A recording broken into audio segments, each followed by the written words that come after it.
На иницијатива на председателот на владата на Република Македонија, Зоран Заев, денеска состанок одржа интервентната акцијска група за координација на информациите и активностите за итни мерки во борба против загадувањето на воздухот, составена од представници на кабинетот на председателот на владата на Република Македонија Зоран Заев, Министерството за животна средина и градот Скопје.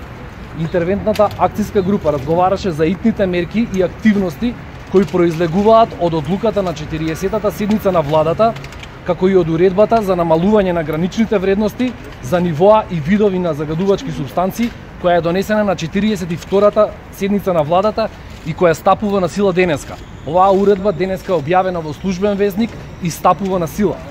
Согласно со оваа уредба, од денеска, доколку среднодневната концентрација на ПМ10 частичките е над прагот во текот на 2, повторувам, 2 наместо досегашните 5 дена, е над 200 мг на метар кубен и доколку праговите се измерени на најмалку 2 мерни станици во градот Скопје, односно 50% од бројот на поставени станици во било кое населено место, стапуваат на сила следниве мерки. Министерството за животна средина и Министерството за здравство се должни да ги ослободат од работни обврски премените жени, лицата постари од 60 години, лицата со хронична астма, лицата со прележан инфаркт или мозочен удар без разлика на возраста. Треба да го реорганизираат работното време за лицата кои работат на отворено и ова работно време да биде помеѓу 11 часот и 17 часот. Треба да ја спроведат забраната за одржување на спортски надпревари и други манифестации на отворено, да обезбедат услови за зголемени активности и работа на службата за брза помош, домашна посета и патронажната служба. Единиците на локална самоуправа се должни да ги спроведат намалување на цената на билетот на градскиот превоз во периодот на неповолните климатски услови, што би било потик за граѓаните за користење на јавниот превоз. Треба исто така да обезбедат и бесплатен јавен превоз. Зголемена фреквенција да се обезбеди на автобусите на ЈСП на сите дестинации. Дневно чистење на улиците и пешачките површини.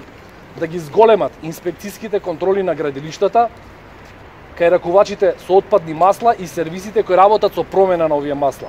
Обуките на автошколите се реализираат во одредени временски периоди.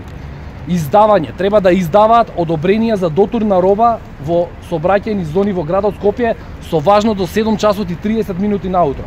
Градежните компании имаат обврска да користат вода за намалување на прашината при градежните активности, прскање, миење гуми пред влез и излез од градилиште. Имаат обврска градежните машини, багери, булдужери, вилјушкари да ги пренесуваат до градилиштата до 7:30 наутро. Државниот инспекторат за животна средина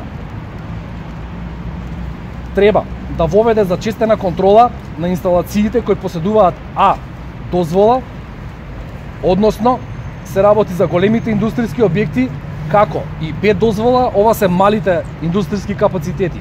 Големите индустријски капацитети исто така ќе добијат препорака од Министерството за животна средина да го намалат производството за 50%.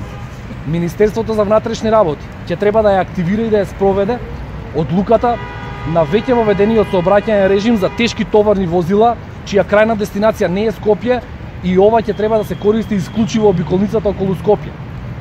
Владата на Република Македонија ќе ги задолжи сите органи на државната управа, агенциите, фондовите, бироата, заводите, јавните предпријатија и акционерските друштва во државна собственост да ја ограничат употребата на службените возила на 50%.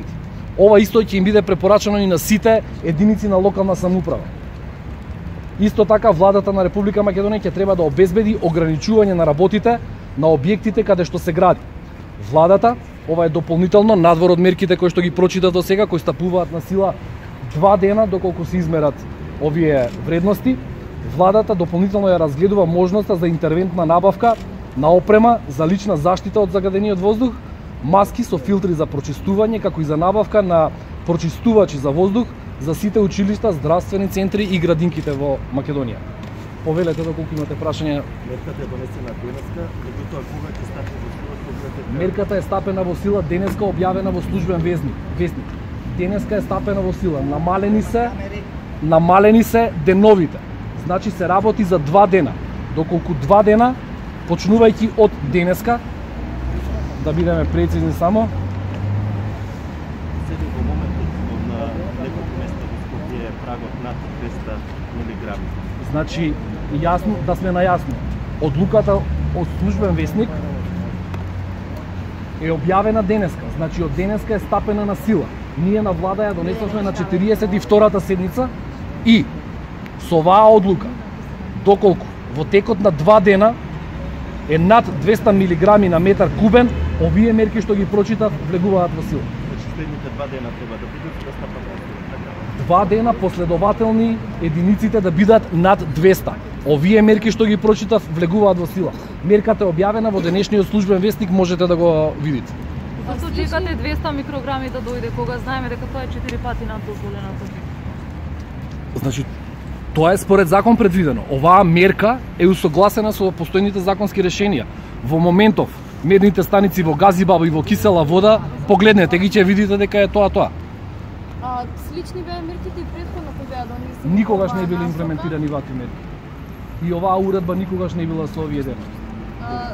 Претходно бројот на денови било 5 дена, за да ве информираат вас медиумите, а 10 дена требало да бидат за да се имплементираат овие мерки. Никогаш не биле имплементирани овие мерки што ги прочитав. Сега имаме 2 дена последователни да бидеме над 200. Овие мерки прочитав сега, сите овие институции имаат обврска да ги исполнат. Споменате една од мерките дополнително заштита на насилие. Не, тоа не е мерка, тоа е нешто кое што го разгледува владата во моментов како да направи интервентна набавка и ова ќе биде разгледано на наредната владина седница во вторник. Ова не е дел од мерки. Тоа за сите граѓани ќе биде бесплатни маски. Значи не би навлегувал во детали, меѓутоа ги набројавме сите училишта, сите здравствени установи и детските градини. Најавуваат и засилени инспекцијски контроли. Веќе знаеме дека двосменско работење на инспекторите, комуналните инспектори водат меѓу општините беше општина Аеродром. Што најмногу пријавуваат граѓаните? Каде се лоцирани тие проблеми, практично кажеме, што до сега најмногу имаат пријавени, тоа од скора сме најавили. Значи ќе направиме увид и анализа во се што пријавуваат граѓаните и ќе информираме дополнително целата јавност каде што и се случува.